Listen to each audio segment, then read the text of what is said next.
Good morning, good afternoon, or good evening. Anytime you have opportunity to listen to this wonderful video, I appreciate your time. Appreciate the out of your very tight schedule, you have time to listen to this clip. I really appreciate it. But my message today is going to be going towards our women. If you're a woman and you have children, or you plan to have children, or you love children, or you love the country you love the nation that you are, either you are in Africa, in America, in wherever you are from, or you are, I want you to know one thing. Any nation that want to be great, remember one thing: if you do not rise, that nation can never be great. You might ask me why. A little minute, in a few minutes, you can ask me why. Any nation that want to be great, if the women within that country fail to rise, that nation will never be great. So if you are listening to me and you see situation in your home country, wherever you are, you see situation in that country, and you think, oh, don't let it, just let it be, I'm okay. And you see bad things happening, and you have never risen up and say, oh no, this has to stop. Then you are telling yourself and the children you have given birth to that they're going to be enslaved. You are telling yourself that, and the children that you are raising, or the children you see on the street, oh, that you children, I'm leaving you in the future to be a slave to others. So now let me now focus this message to Yoruba people. Either you're a Yoruba woman, that you are there right there. If you do not know your history, it takes the Yoruba women to fight for the freedom of their people in the ancient days. We have history of how women has contributed to the greatness of Yoruba race. Now, in this generation, no matter what you practice, whether you are a Muslim, you are a Christian, you are a traditionalist, whatever you practice or what you believe, I want you to know one thing: when you fail to rise, your children will be enslaved. When you fail to say no to issues and troubles in that society, your children will become a slave in that land. When you fail to say no to bad governance, your children will become a slave in that land. When you fail to say no to all the evil that the so-called politicians, the so-called political allies, the so-called the so-called, what they calling them, civil servants that call themselves permanent secretary, that call themselves whatever name they call themselves, that are destroying that society. Your own children, you are telling your children that don't worry, one day you'll be a slave. What is the reason for this? You see, when you do not see the danger in what somebody is doing, because it's giving you 1,000 naira, it's giving you some amount of money, because you could buy a recharge card, because you could buy 1 Congo of rice, because you could fill your tank for petrol. I mean, you could buy petrol to fill your tank to power your house, and you think, oh, that is okay. Automatically you are telling your children, I don't care what your status is today. Oh, you can be saying, oh, no, don't worry, I'm going to send my children to UK. Yes, go to that UK and ask many of them that have traveled to UK, that have traveled to United States, how they managed to survive. Pretty much in the first 10 years in that country, many of them will be working like a slave. Yes, that is the reality. If they do not have documents, if they do not have paper to work, they will be struggling.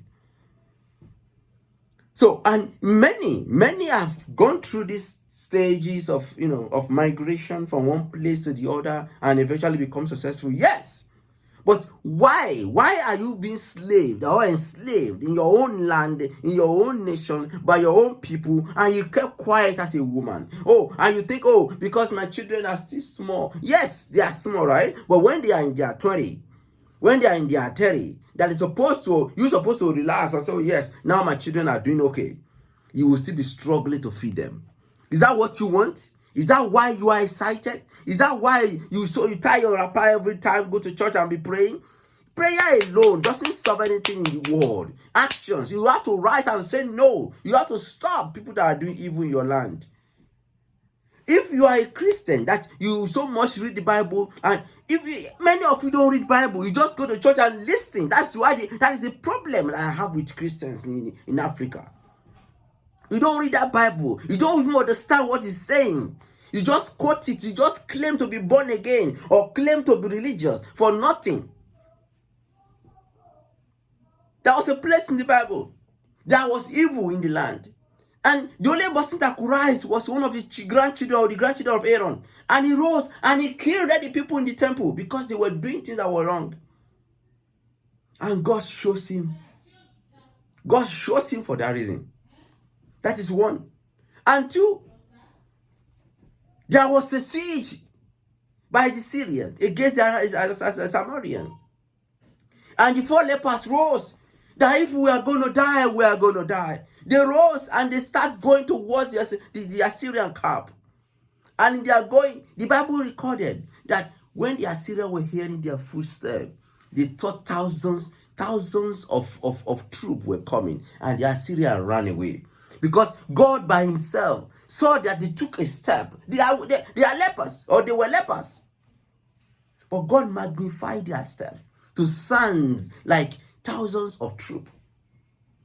So if you, or you as a woman, you are listening to me, or you as a man perhaps, and you think that, oh, because you are too poor, you don't want to fight for the freedom of yourself and the freedom of your children, then you are telling yourself that, yes, I'm going to die in this stupid mental coercion. At the same time, allow your own children to die in it and unborn to die in it.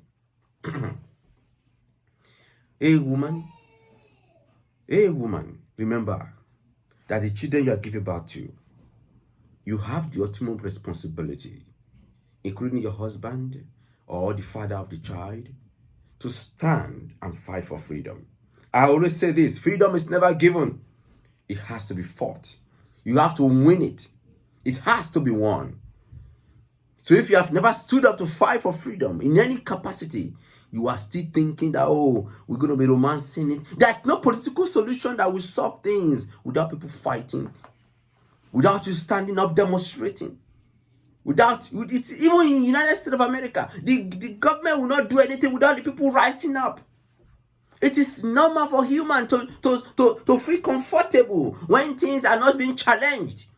But when you start challenging things, yes, people in so-called political offices will know that, oh, there trouble is coming. We need to start acting. We need to start doing this. We need to rise up. We need to support the people. So you, woman, if you are a woman and you are listening to me, that is a challenge to you. You can send those children to London, send them to the United States, send them to everywhere in the world. But I tell you, a day will come, if you fail to fight for your land, you will have no land to return to. And when they have no land to return to, they become a slave in the foreign land. That's my message to you. You better start rising. You better stand up on your feet and fight for the freedom of the people.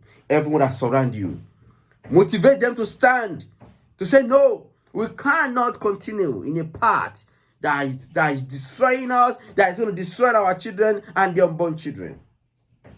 Hey, that is my message to you. I love you and I care about you. And I know so well that you love yourself and you care about yourself. So the more I love you, the more you love yourself, the more I care for you, the more you care for yourself and your children. We need a collective effort to fight for freedom anywhere in the world.